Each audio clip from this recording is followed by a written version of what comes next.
you're dealing with an arm injury, back pain, or your front side cannot stay closed no matter what you try, I'm gonna break down exactly why you have those issues and how you can actually solve them.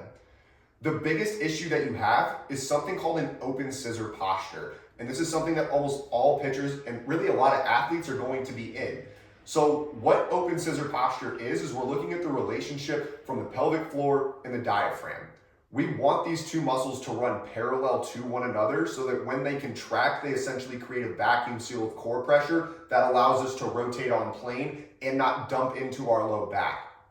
But what happens is we go into something called an open scissor position.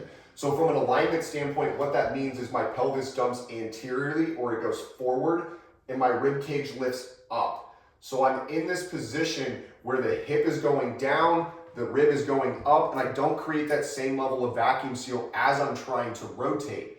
So what ends up happening is as we get into this position, rather than rotating through on this plane, we end up getting into this type of plane, which then causes us to lean off with our shoulders and is also gonna cause us to spin out to either first base or third base, depending on whether you're a lefty or a righty. But essentially, you can't maintain that direction towards the plate because your body's cheating the rotation by opening you too soon because it lacks the strength or the functional strength to do this. The number one thing that irritates the hell out of me when we talk about low back pain or rotational capacity is saying that you have a weak core. If you're a college, particularly a Division I or a professional baseball player, you do not have a weak core, and under no circumstances would you be a professional athlete if your core was weak. The answer is not to do more crunches. The answer is not to do all of these elaborate bullshit things that people tell you to do because your core is weak. You wouldn't be where you are if your core was weak. That is not the answer, and if you go down that route, you will continue to bang your head against the wall. This is a position issue. And it's as simple as that. Nobody is going to tell you that, but it is as simple as 1 + 1 = 2. Is this in a line? Because if it's not in a line, it can't work correctly. So not to get super in the weeds about this, but muscles have what are called line of actions. So essentially they're meant to pull in a certain direction. But if your body becomes misaligned and now the angle is off, it pulls in the wrong direction, which throws off the sequence of your movements. So other muscles have to help you to try to get you into that position. And now we're all over the place and we're compensating, which is what leads to stress distribution in the wrong area and what leads to injury. So as we're honing in and talking about the middle of this and in the open scissor position, what this is really called is it's called ECSS or extension compression strategy. So as your hip goes down and your rib comes up, it changes what's going on at the vertebrae. So it compresses the front of the vertebrae, which causes the disc to slip out the back, which leads to a herniated disc. It can lead to nerve compression, most commonly sciatica, and it also leads to just this inability for us to have the proper spine range of motion that we want.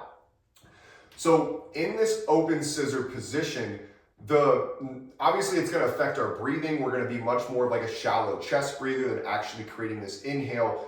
But we want to create a 360-degree vacuum out of our core. It is not just about expanding this way, it's also about the backside expanding to give the back and the vertebrae the support that they actually need to help you rotate. So the front side ripping open is going to happen because we aren't able to rotate on that same plane. But what's going to happen up top is my arm is going to drag behind me as I'm coming through this. So as I'm coming through, number one, this gets more stress on it. Number two, this gets more stress on it. And it tries to dump me into more external rotation as well as this valgus position. And ultimately, this valgus position coming back is what leads to too much stress being placed on the UCL. And then the UCL end up tearing where ultimately you need Tommy John because of it. So if we want to A, get out of pain, but also prevent future injury and throw harder, it all comes down to how are we rotating and the efficiency in which we are rotating.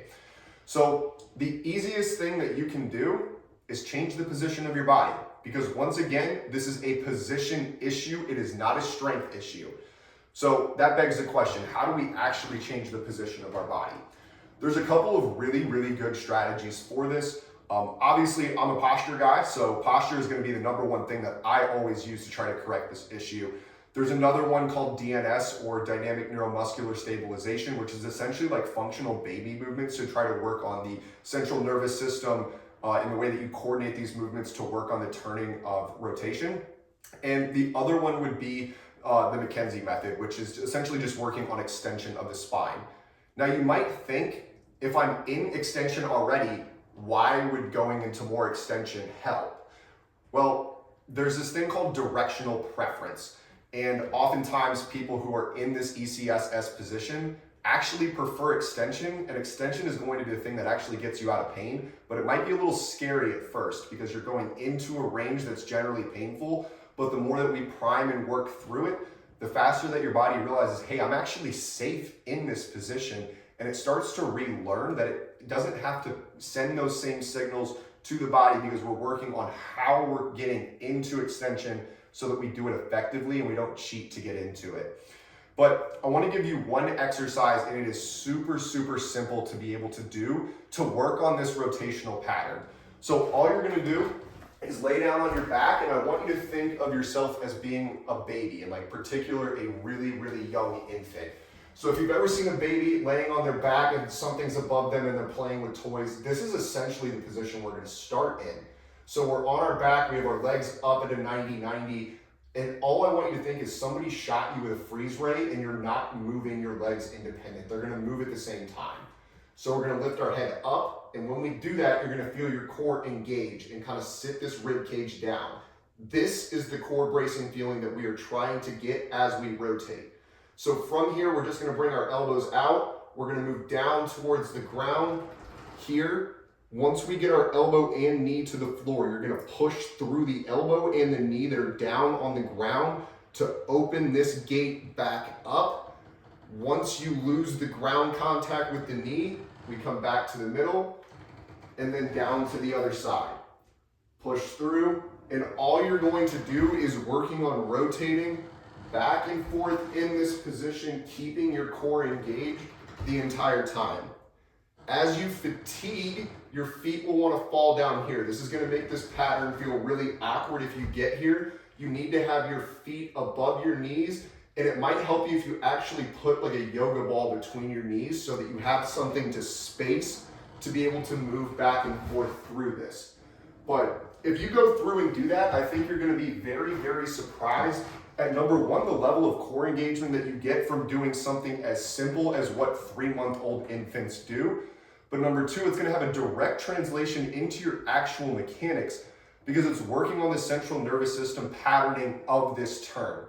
So we're working on the turning of it while getting this pelvic floor and diaphragm to stay in this relationship at the same time. We are not breaking that. So I hope this video explained at least a little bit about why you might be experiencing some low back, elbow pain, as well as how we can improve the rotational capacity that you're working with.